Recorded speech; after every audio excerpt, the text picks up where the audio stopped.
भारत की बढ़ती ताकत को चीन ने भी माना है। चीन सरकार की ओर से संचालित अखबार में शांत रहने की सलाह दी गई है। अखबार ने कहा कि भारत काफी मात्रा में विदेशी निवेश प्राप्त कर रहा है, जो विनिर्माण क्षेत्र को विकसित करने की इसकी क्षमता को बहुत अधिक बढ़ाएगा। हालांकि चीन को शांत रहना चाहिए और नए युग के लिए कहीं अधिक प्रभावी वृद्धि की रणनीति पर काम शुरू करना चाहिए।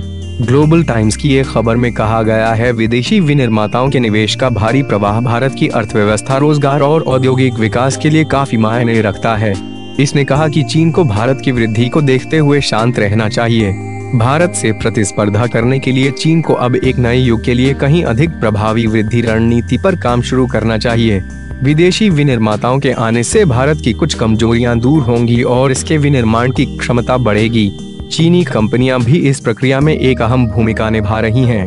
भारत चीन म्यांमार संवाद होगा दिलचस्प। चीन की सरकारी मीडिया ने कहा है कि भारत म्यांमार और चीन के बीच त्रिपक्षीय संवाद भविष्य में एक दिलचस्प विषय होगा, क्योंकि इसका क्षेत्र के लिए व्यापक भू राजनीतिक एवं आर्थिक महत्व होगा।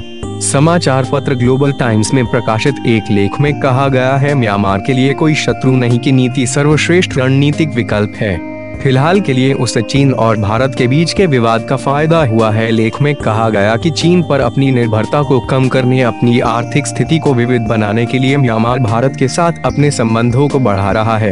अखबार के अनुसार इन बातों को ध्यान में रखते हुए त्रिपक्षीय संवाद एक दिलचस्प विषय होगा, क्योंकि इसका क्षेत्र के लिए व्यापक भू राजनीतिक एवं आर्थिक महत्व होगा।